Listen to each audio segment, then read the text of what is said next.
Phrases. आज हम phrases का फर्स्ट पार्ट करेंगे। जैसे हमने ग्रामर को पार्ट्स में करा था, सेम हम फ्रेजेस भी पार्ट्स में करेंगे। ठीक है, एक साथ सारे फ्रेजेस नहीं करेंगे, स्लोली हम क्लासेस वाइज इसको करेंगे, फ्रेजेस को भी। जैसे कि आपने फ्रेजेस की क्लास में भी मैंने आपको बताया था कि फ्रेजेस को हम फ्रेजोग्राफी भी कहते हैं और फ्रेजोग्राम भी कहते हैं। मैं आपको एक बारी वापस से इसकी डेफिनेशन आपको बता देती हूँ। फ्रेजोग्राफी is the art of writing of 2 or more words together without lifting the pen or pencil. The resulting outline is called a phrasogram. फ्रेजोग्राफी की क्या है? एक ऐसा आर्ट है जहाँ पर हम ऐसी आर्ट ऑफ राइटिंग है जहाँ पर 2 और 2 से ज़्यादा वर्ड्स को हम एक साथ लिखते हैं बिना पेन और पेंसिल को लिफ्ट किए।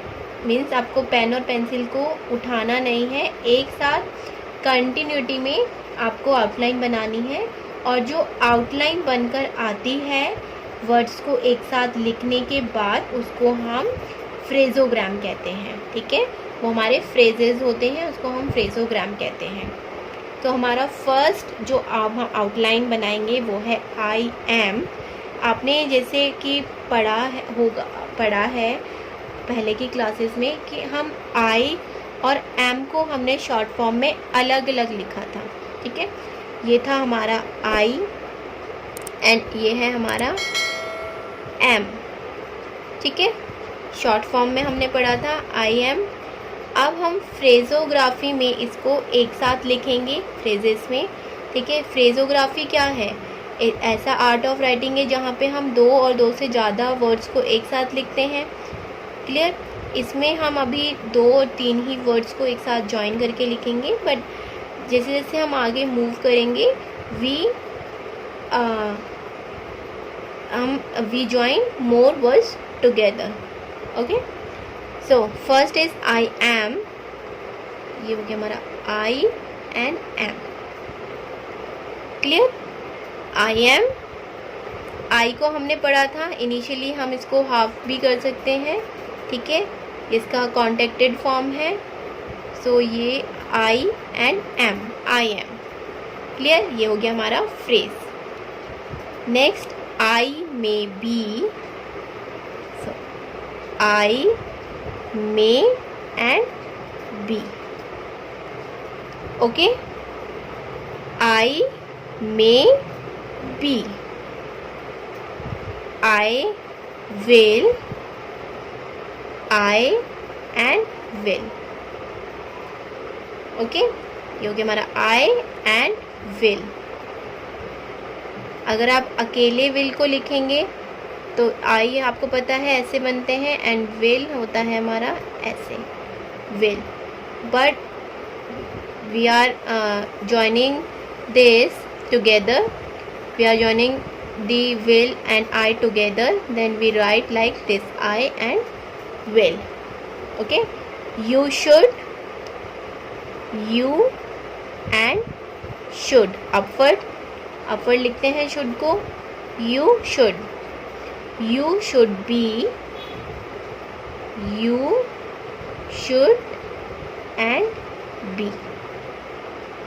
ठीक है, you should be, you can, you can।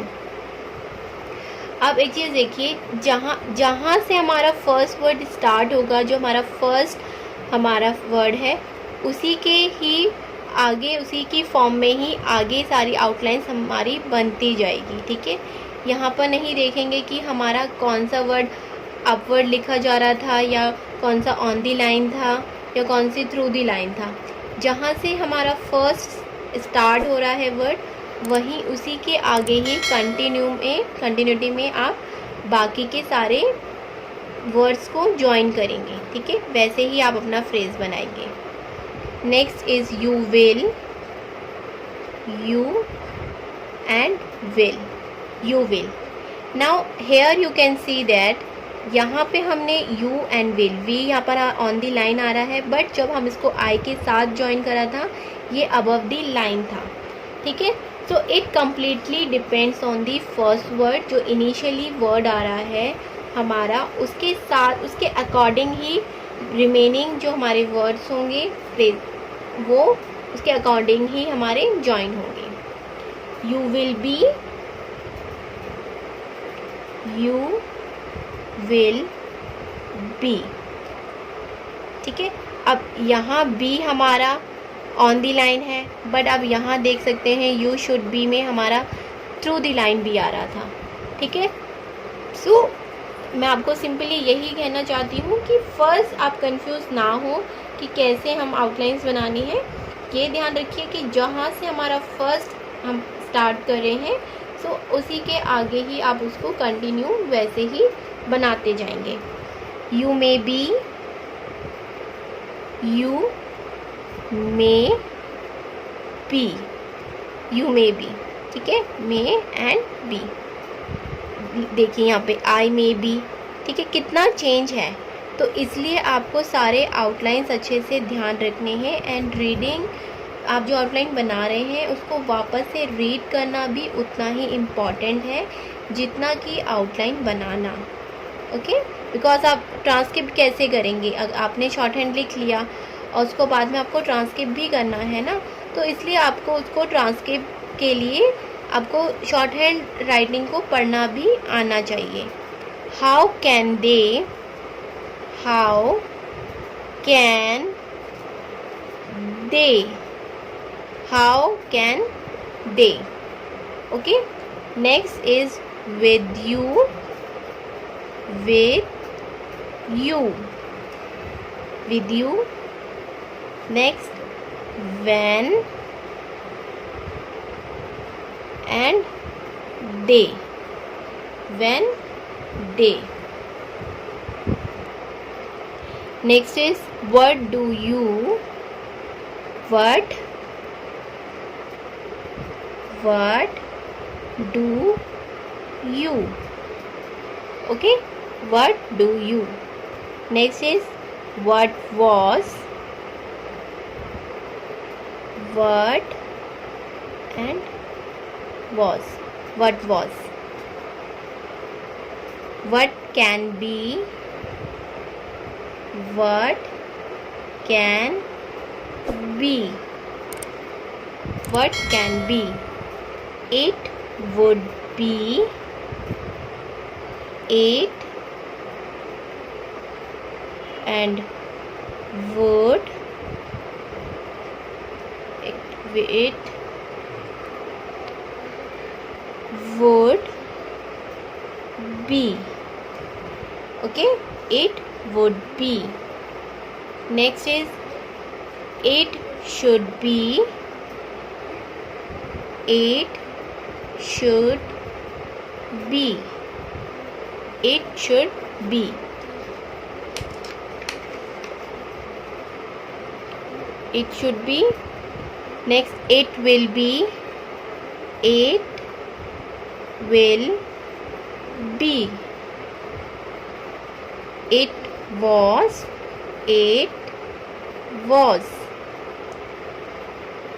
Which was. Clear? So ये हो गए हमारे फ्रेजेस, ठीक है। अब इनकी अच्छे से जैसे शॉर्ट फॉर्म्स हैं वैसे ही फ्रेजेस भी हैं, बट फ्रेजेस क्या है कि हम दो और दो से ज़्यादा वर्ड्स को एक साथ लिख रहे हैं बिना पेन और पेंसिल को लिफ्ट करें, ठीक है। और ये जो हमारी आउटलाइंस हमें मिल रही है जॉइनिंग के बाद, उसको हम फ्रेजोग्राम कहते हैं, ठीक है। Hey there. Subscribe to my channel. And also press this bell icon.